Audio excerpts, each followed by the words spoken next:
Dr. Homebrew is brought to you by 5 Star Chemicals, providing safety and cleaning supplies for brewing, distilling, and winemaking at 5starchemicals.com. Doctor, look! Stand aside, nurse. I'm Dr. Homebrew. Stand clear.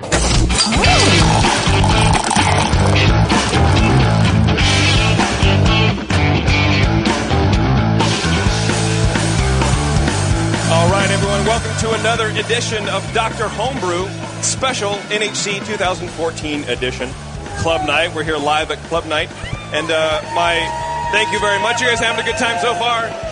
Sounds like there's a lot of good homebrew. They're obviously having a great club night already. Yeah, they're way ahead of me. Half of them cheered before we asked, and then when we asked, no one cheered.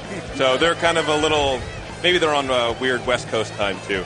As you can hear from the voice, my normal cohorts, Brian and Lee, are not with us. They couldn't make the NHC. But I do have the very capable Nathan Smith and the very handsome Gordon Strong with us, ladies and gentlemen. Gordon has his little fan cup of flapper ladies over there. They're going to get the vapors or some whatever. When you become a Grandmaster 9, these are the kind of things that happen.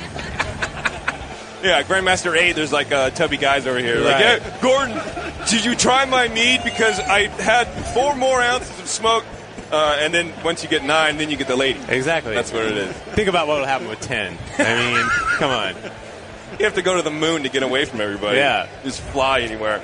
Anyway, so for those of you watching and listening who don't know what Dr. Homebrew is about, it's more of an interactive BJCP score sheet. So you send us beers, we try it, and by we I mean people with good palates, not myself. And then we score you, and then we speak with you about the beer. So you actually get proper feedback. So today we have Michael who brewed a Berliner Weiss. And so we're going to go over his Berliner Weiss.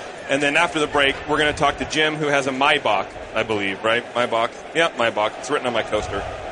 And so we can kind of, you guys can hear their process, what happened, and our kind of tips. And again, by our, I mean the people who know what they're doing. Tips on how to improve the style, whether you want to actually start winning awards in competition or you're just trying to brew beer that you actually like. Maybe you have some flaws in it. Maybe you, have some sort of residual sugar you just can't clean up. The guys at Dr. Homebrew here can definitely help you out. So before we get started, I want to thank our great sponsor, 5 Star. Everyone here knows 5 Star Chemicals, I'm sure. They do PBW and Star Sand and Sandy Clean and the IO Star and all that kind of stuff. So check them out, 5starchemicals.com. You ask for them at your local homebrew supply shop if they don't have them. Remember, you have to clean first before you sanitize. You can't do everything at once. 5 Star Chemicals, they bring you this show. And I think that's it. So let's intro Gordon, since you haven't been on the air in a while, at least on my show. You've talked to Justin about it. But so tell me your history of brewing. Grandmaster 9. I don't even know what that means. I think you made it up. I think you've been doing it for too long, and there's just like an honorary doctorate, right? It actually is. I'm a total fraud, and I just make a living this way. Total fraud. You've heard it here. Well, Gordon ladies and gentlemen, that was fraud. quick. See you later. Yeah, great. Actually, I see now you just drew cows and smiley faces all over the score sheet. Yeah. Actually, that's a unicorn. I'm just horrible at art. Okay, great. And then, Nathan, you are a national level, I'm right? a national judge, yes. When are you going to be a grandmaster? I don't know. I need to get the honorable doctorate like Gordon has here. I need to find the right people who can make that happen. No, I'm sure they're around here somewhere. It's been fun to be involved in the program since 2008, and I think a national is a great rank and a lot of very capable judges at that range. Stop kissing ass. Stop it. No, I'm just soliciting bribes. Oh, yeah, exactly. Yeah. Gordon's making it very clear. No, I get points for doing this, right? Just sitting here right now, I can get up to, maybe I can become a master judge just by sitting here long enough next to Gordon. It'll like rub off on me or something. Brian and Lee asked me that too. Like, we get BGC judging points for this, right? No. This is sanctioned, right? No. Sure. You think JP has figured out how to do that? No way. Are you kidding me? Whatever it takes to keep asses in the seats, man. Yeah. Whatever you got to do. All right, so Michael. Yes. You brewed this Berliner Weiss. I sure did. How long have you been homebrewing? 6 years. 6 years? Yes. Is this your first take on the style? Yes, it is. It's my first sour. Really? Yes. After 6 years? Yes. A lot of people do it unintentionally in their first batch or two. I've done that before. After my third batch or so, I had this pellicle, and I didn't know what that was. And I just thought fermentation was taking forever, and I finally tasted it, and it wasn't a good thing. It wasn't quite what you wanted on that one. No, sour porter isn't the best thing. No, it's not, especially an unintentional one. So was this an extract or an all grain? It was extract back then. But this one in particular, this Berliner Weiss. That's all grain, yes. All grain. Okay. Yeah. How did you get the sourness in there? Lacto. Okay. Oh, yeah. Do you want the rundown now, or do you want to go through the judging sheets? No, go ahead. Okay. All right, we as being my two buddies and I, Chad Doherty and Charles Benton Wonder III, we brewed a 40-gallon batch. We actually split it up into 3 kegels, trying to. That's a lot of beer to potentially screw up, man. Oh, it was, and hopefully I didn't screw it up too bad. Right. But that was about 58% Pilsner, 41% wheat. And the one that you're trying now was the German lager yeast, and with lactobacillus. The lacto was done first for 8 days at 90 degrees. Okay. And then after that, I pitched the lager yeast and let it sit for about a week. Okay. Didn't hit my mash in temperature. I went at 148, got 150. We were using a new system, so I didn't think we were doing too bad on that. Yeah, that's fine. That's within the range, I think. Yeah, you're all right. Yeah, I got the whole idea from the talk from NHC 2012 on Berliner Weiss. So a lot of this information you just grab right off of there. Nice, awesome. Well, let's jump into the beer. Nate, why don't you go first, man? I forgot to ask, and maybe you did mention what hops were used in the beer, if any. Zero, right? Hops. No hops. Seemed like it. Yeah. Sometimes people might use a little bit in the style. It'd be unusual to use much, but yeah, I didn't put anything in, not even a pellet. Cool. I thought it was too bitter. That's weird. I just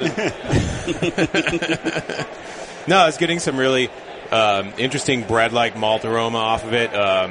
Just a touch of esters and like a medium bit of acidity and a little bit of sulfur at first that blew off a bit as the beer started to warm up and come off. A bit cloudy, thin white head with some low retention.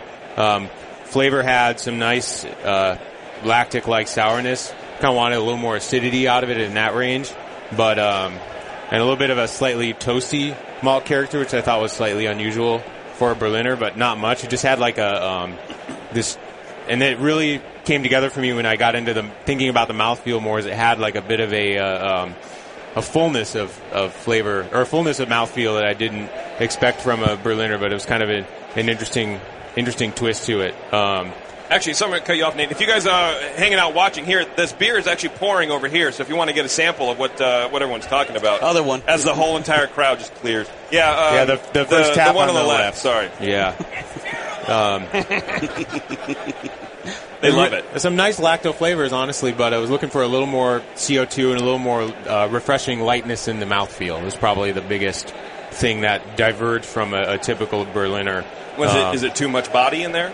Almost, okay. Yeah. Not necessarily sweetness, but body definitely. Dextrin or some kind of a fullness of feel. What do you think, Gordon? Right. It finishes dry, but the body is a little too heavy.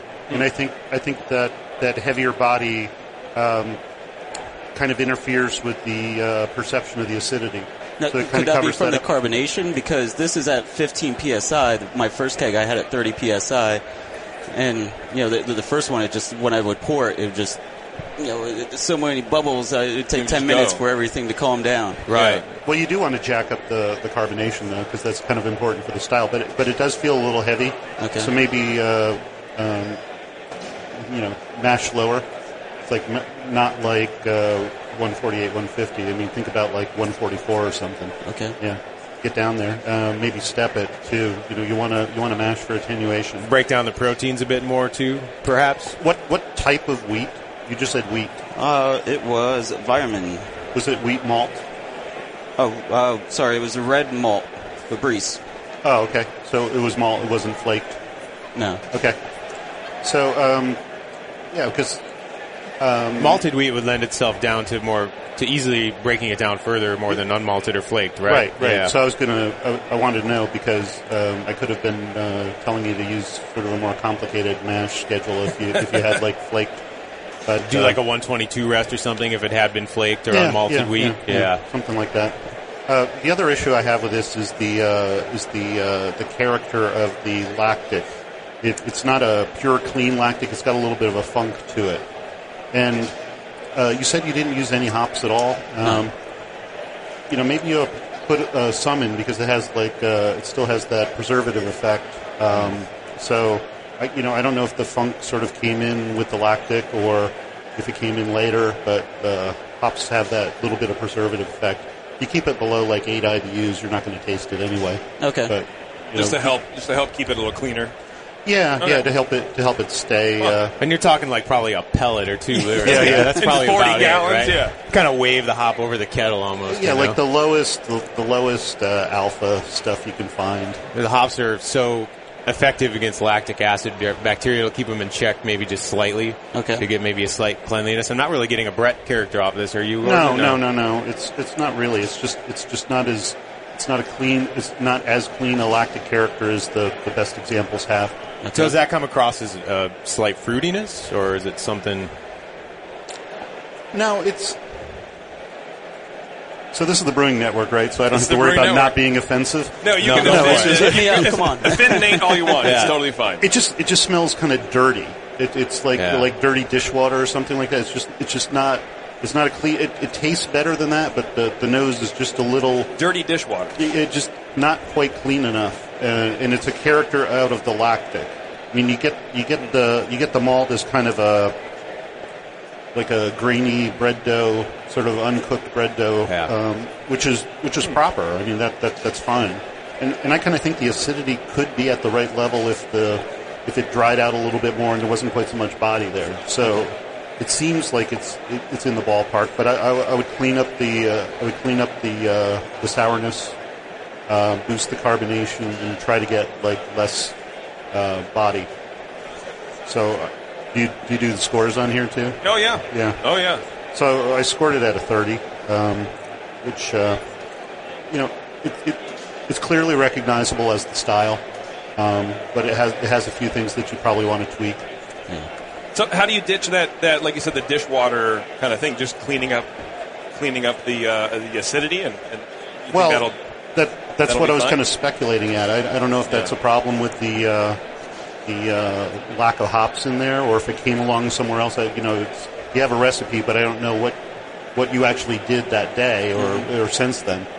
But I would look either at what it is that you pitched or what happened after you pitched. So it was lager yeast first. No, lager yeast second. Second. Okay, Yes. lacto first. Right, that's right. At 90 for a period of time, 3-4 days, and then the lager yeast. Yep, at 55 for about a week and a half or so.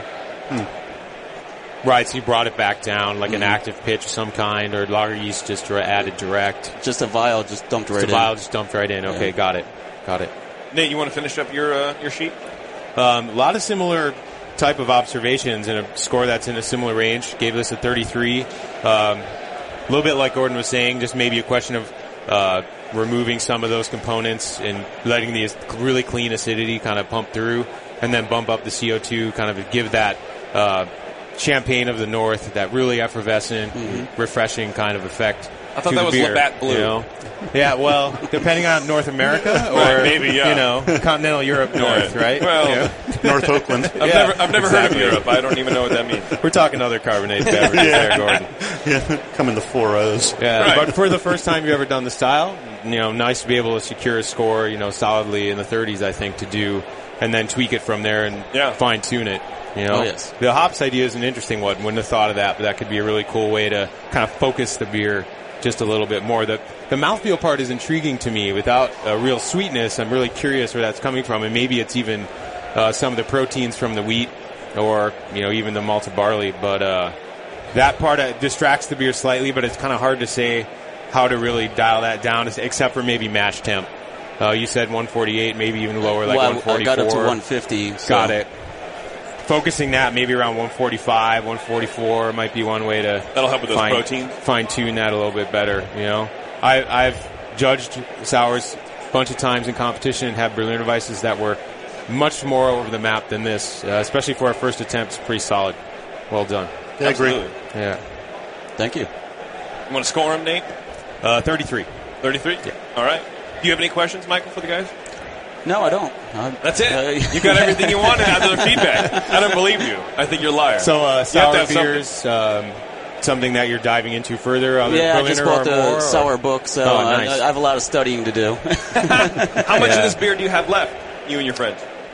Me, I only have that keg left. That's it? Yeah. Everyone else has the other 35 gallons? No, my buddy CB, he didn't even rack his over into kegs yet, so he's just sitting on it. Huh. I told him to throw some bread in there, maybe might change it up a little bit. Right. Definitely. There were 3 variations that you did, or 4? It was all the same batch. We did it in one big mash tun. It was a 175 quart cooler, and then we ran it off into the 3 kegels.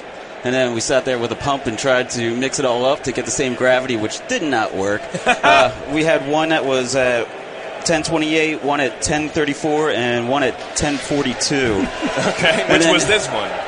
Well, I took mine. I had a 1042 and a 1028 carboys, and I just halved it in each one of my kegs. All right, got it. And then it was it finished off around 1006. Yeah, nice. Not bad. Nice and in the range. Yeah, it doesn't seem like the original gravity was out of the range. Yeah, I mean, it should be. It should be in the low 28 to 32. 30. Right, right. But where it finished wasn't too bad. It's just there's a heaviness in the palate that I wish wasn't there. So it's probably more dextrins than residual sweetness, because I didn't really get anything sweet. Exactly. Okay, great. Cool. Michael, thanks, man. I appreciate you guys bringing the beer, man. Can we leave your beer on tap? Yeah, definitely. I don't want to carry it around. Good. Yeah, thanks, man. Thanks. Smart man. Yeah, cheers, man. Appreciate it. Have a good one. So we're going to take a break. Yeah, a big hand for Michael. Sitting up here watching everyone stare at him. Thanks, man. Yeah. We're going to take a break, and then we come back. We're going to talk to Jim with his Maibach on Dr. Homebrew. Back after this. Are you a member of the American Homebrewers Association? Well, you should be. Members of the AHA can focus on brewing beer, and the AHA takes care of the rest. The American Homebrewers Association advocates on behalf of homebrewers like you to legalize the hobby in all 50 states and make sure that beer laws make sense. Plus, there are many great benefits that come with your AHA membership, like AHA member deals that give you awesome deals at bars, restaurants, breweries, and more. Zymergy Magazine and Zymergy for tons of articles, how-tos, easy-to-follow recipes, and news about the hobby you love, and access to the members-only content on homebrewersassociation.org. But the AHA can't do it without your support. Join today so the American Homebrewers Association can keep fighting for your homebrewing rights. Visit homebrewersassociation.org or join now from the homepage of the Brewing Network website. Relax. Don't worry. It's the American Homebrewers Association. Since the first time the Brewing Network microphones turned on, More Beer was behind it. More Beer sponsors the programming on the BN because, like you, they love brewing. And like the Brewing Network, they love sharing their knowledge. Morebeer.com isn't just a website to place your next equipment or ingredient order. Morebeer.com also gives you access to free beer information that will make you a better brewer.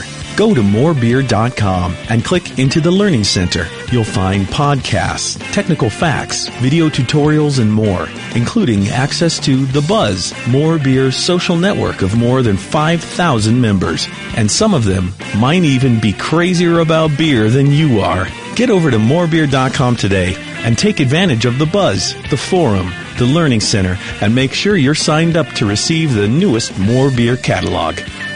More Beer, bringing you absolutely everything for beer making. Customize your bottle opener with Collab bottle openers. Choose from a selection of anodized colors to make your new opener really stand out.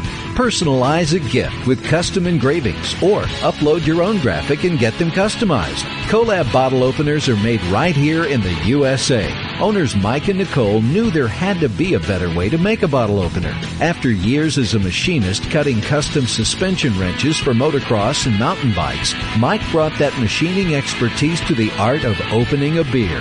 Check out their expansive line of bottle openers, like the Craft Brewer, an opener that doesn't destroy the cap. Or there's the credit card-sized brewer's card that fits right in your wallet, the Micro Brewer keychain opener, or stick a magnet on their home brewer version and have a fridge-mounted bottle opener. Give your bottle cap some love with a Collab bottle opener at collabbottleopeners.com. Downtown Joe's, where everyone is welcome, especially if you like drinking and tasting beer. Head brewer Colin Kaminsky's favorite beers are the Tantric IPA and the Double Secret Probation IPA. But you'll have loads of others to choose from when you redeem your exclusive Brewing Network savings. Downtown Joe's is the best brewery destination and the hottest night spot in Napa. Colin invites all homebrewers and fans of craft beer to stop by and enjoy the great food and beer. Whether you're in the mood for riverside dining, live music, or just hanging out at the bar to meet a person of the opposite sex or a person of the same sex, Downtown Joe's has exactly what you're looking for. And now just mention the Brewing Network to receive $1 off your beer at Downtown Joe's. That's right, take $1 off every one of their great selection of craft beers, including the Lazy Summer Wheat, Golden Thistle Porter, and the Triple Dog Dare You. Come to Downtown Joe's and enjoy the laid-back atmosphere of Napa's best brew pub. Visit downtownjoes.com right now for current beers, the live music schedule, or to drool over their delicious menu items. Downtown Joe's, your neighborhood brew pub where everyone is welcome.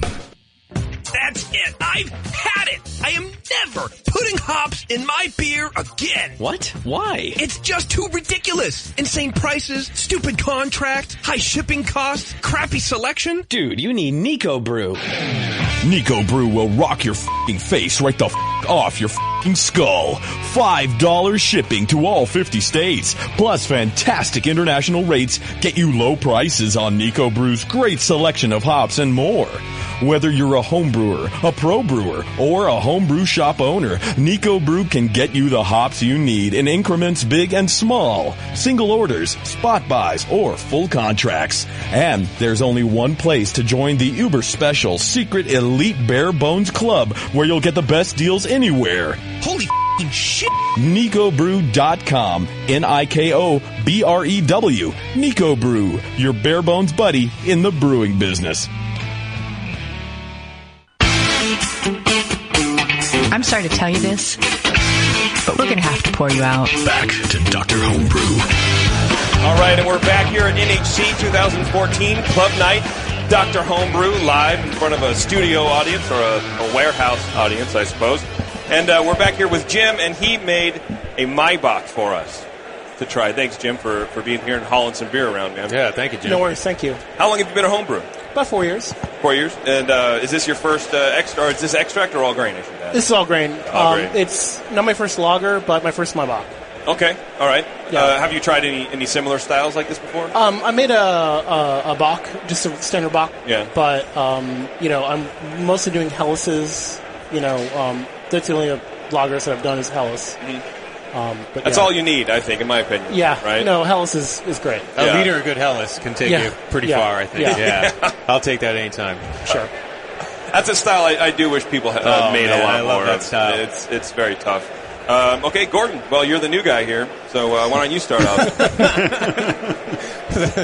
I'd never done this before. Yeah, exactly. Yeah, never judged a beer before. The first thing I want to say is, like, when you pour it and look at it, it's kind of on the dark side as Sure. Maibachs go. This is kind of verging on copper, and it's Right. Usually goldish color. Yeah. So that would make me sort of wonder what the grist was like. But it is beautifully clear. Sure. So did you use gelatin or something on this? I did. Yeah. I can pull up the grist real quick. Yeah, that is that's very, very clear. Brilliantly homebrew. sparkling clear. Yeah. But yeah, it was... So, gelatin's, an animal product, Nate. Oh, I know. I'm okay with it. I, in fact, use it sometimes. Sure. You would. Would you guys like the grist? Yeah, please do. So it was, for a 5-gallon batch, it was 10 pounds of German Pilsner and 5 pounds of dark Munich. And then, yeah. So that's probably where that color is coming from. That's where the color's coming from. Yeah.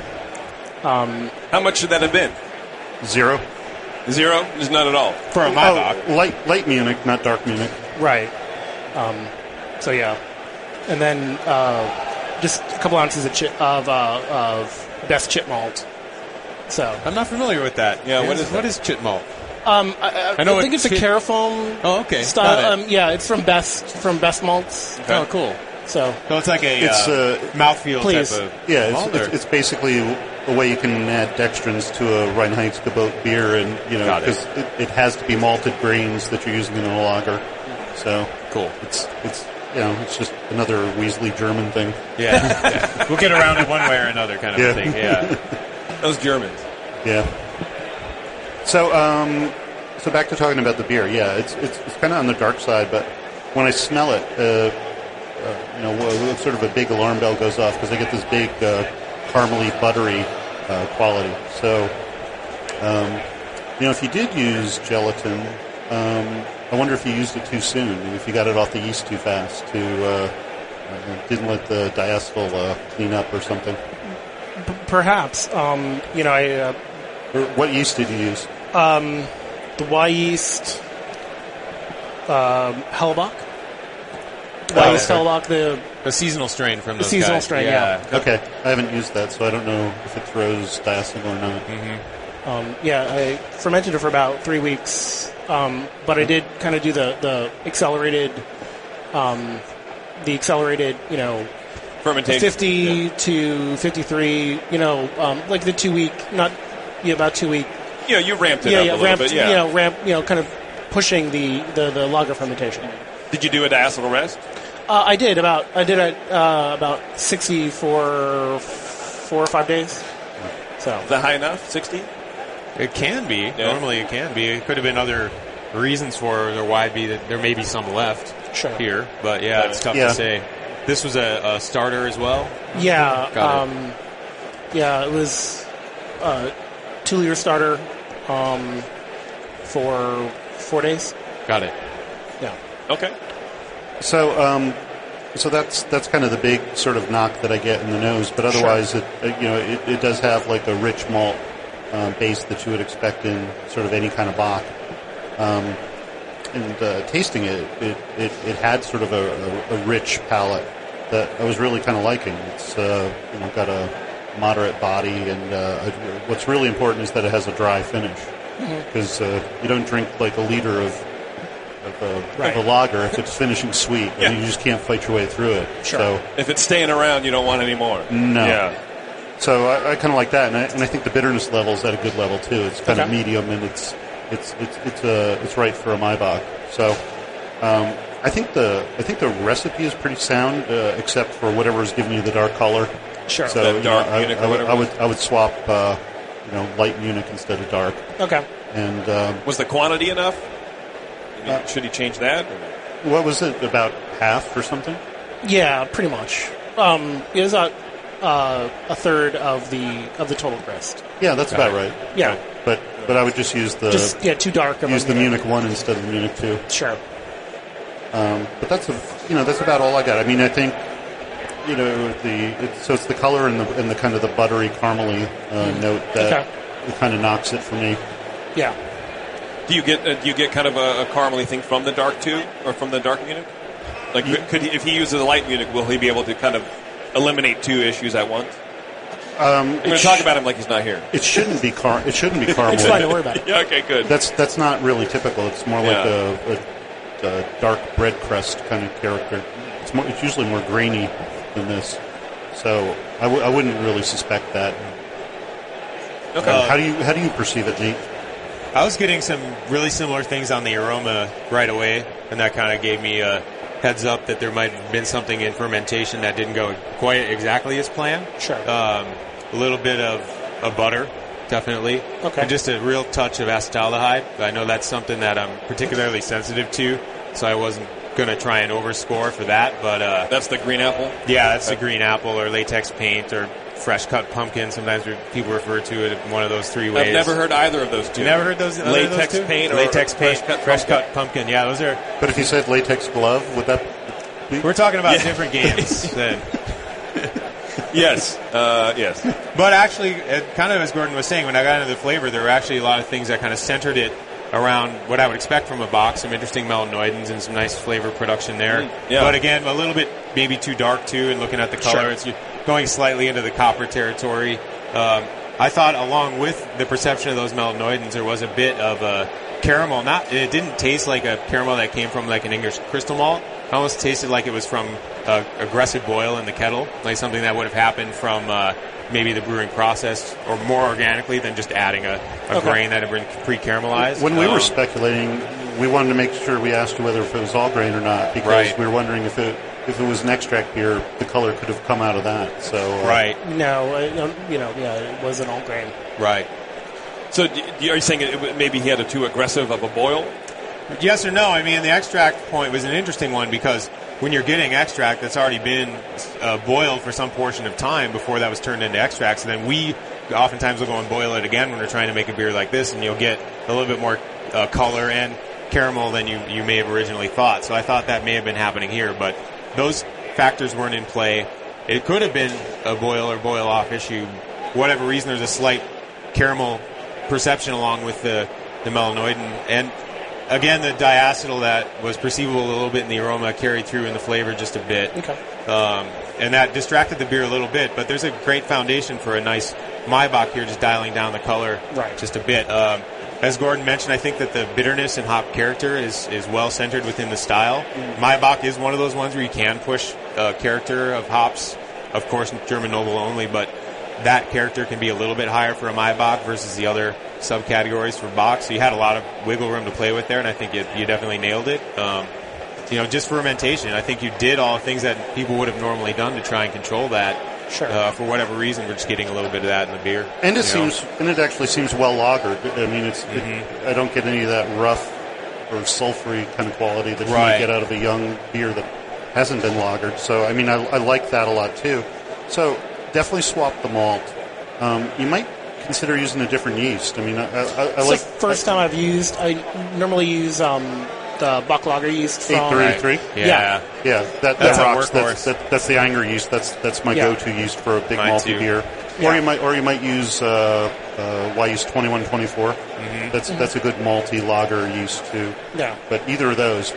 But I don't like lager yeast that throw a lot of sulfur. So I usually choose my yeast around that, and I know the 833 doesn't do that. So I really like that. Plus, if you've ever had an Anger Maibach, you pretty much guess what it's going to taste like. Yeah. It has that killer flavor. So essentially, Bach yeast. He has his fermentation down. It's just a recipe. I think so. Right? Well, here's the thing. I think you touched on this. I thought that was interesting, Gordon, is that we're getting a little bit of diacetyl, but sometimes along with diacetyl, you get a whole bunch of other esters, and maybe other phenols, and maybe other indications that the fermentation didn't go as planned or the yeast wasn't selected all that well. So I think you're doing all the right things there, but for whatever reason, maybe it was just time, or maybe that the beer had been fine slightly too early, something like that. We get a little bit of diacetyl sort of in isolation left behind. Do you taste the butter in it, or do you smell it? Now I do. Did it smell like that before you put the gelatin in? Good question. I don't remember it being that way. So the reason why I submitted to you guys is I wasn't really as happy with this lager as I normally am. Normally, I do have a bit cleaner of a flavor, and so I'm just trying to get feedback as to why this particular beer isn't quite the way I like it. So I mean, obviously, swap the malt. Try your A yeast instead of the substitute, right? And try it again just like you did. Because everything else seems really, really pretty good. I mean, I'd love to try this again. Sure. I think that's good advice. Go to your go-to lager yeast, and for whatever reason, sometimes some yeasts will have a tendency to produce things like diacetyl precursors that don't emerge until the beer is much further along, and they may have had a hard time cleaning those up versus other strains that you use. So just wait. Be patient. Exactly. Right. Exactly. Awesome. Do you have any questions for the guys, Jim? No, I think you guys have really gone over a lot of what I was thinking about. But no, I think I'm good. Okay, cool. Thanks, man. I appreciate you hauling some beer around. Yeah. Appreciate it. Thanks, Cheers, Jim. Thank you. Cheers for Jim. Thanks, Jim, for letting us do this on the air right here with us. We appreciate that. Let's score him. Did we score him? I gave it a 27, but I felt bad about it. Because don't feel bad. No, it's fine. No, because it had this really great lager Judge character. of the heart of gold. It had this really great lager character, but it was just kind of caramely and buttery, and that's kind of a heinous fault. So sure, it got whacked a little harder for that. Right. Nate, I gave it a 24, and I would have easily come up to the higher 20s if Gordon had wanted to score in the low 30s, and we were discussing this at the table or something like that. I tend to judge really focused hard on fermentation for lagers, and I think that tends to slightly lower scores from my personal score sheets on these styles, but I'm more than willing to discuss. So, I gave it a 24. Okay, well, if that's it, we're going to take a break. And when we come back, we are going to award the Grog Tag, At Least Your Beer Will Look Good, $40 gift certificate. Back after this. Do you know the 3 most important rules in brewing? Sanitation, sanitation, and sanitation. And no one does it better than 5-Star Chemicals. 5-Star knows sanitation. You can only sanitize clean equipment. And 5-Star knows how to clean, too. For craft brewers and home brewers, 5-Star has what you need to keep your fermenters, serving tanks, kegs, and draft lines sparkling and free of any beer-spoiling bacteria. PBW, caustic, acid cleaners, Star San, SaniClean, lubricants and defoamers, pH stabilizers, and more. 5-Star Chemicals has cleaning supplies, safety supplies, heat exchangers, pumps, hoses, and valves. And 5-Star is proud to offer eco-friendly products that exceed customer expectations. If you have a cleaning problem, you need the 5-Star solution. Visit 5starchemicals.com or call 800-782-7019. 800-782-7019 and get the 5-Star treatment today. The biggest innovation in brewer's yeast in 125 years is here. Yeast that has never been exposed to the environment. See it for yourself at NHC in Grand Rapids. Pure yeast and fermentation. White Labs.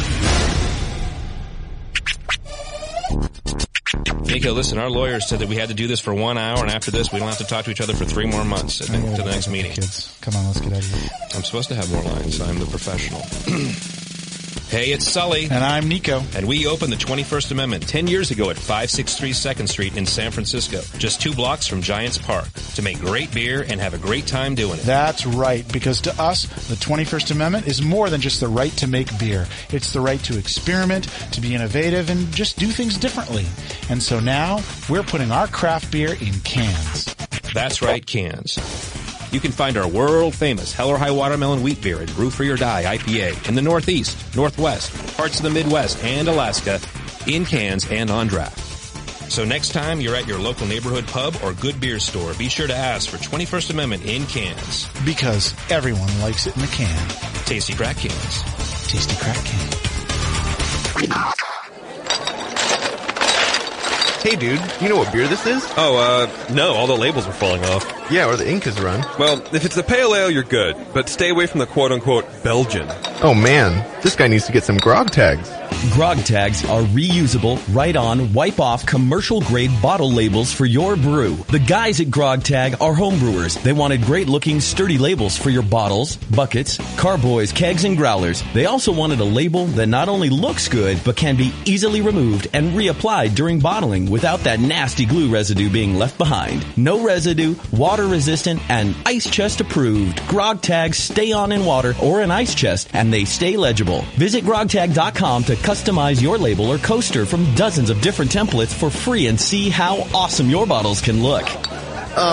It's that pseudo-Belgian. Yeah, we're getting him some grog tags, dude. Grog Tag. At least your beer will look good. grogtag.com.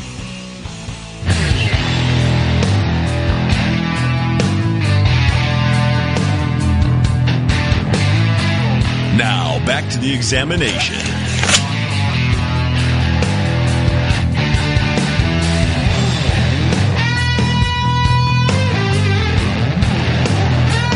All right, everyone, welcome back. Thanks for hanging out. This is Dr. Homebrew.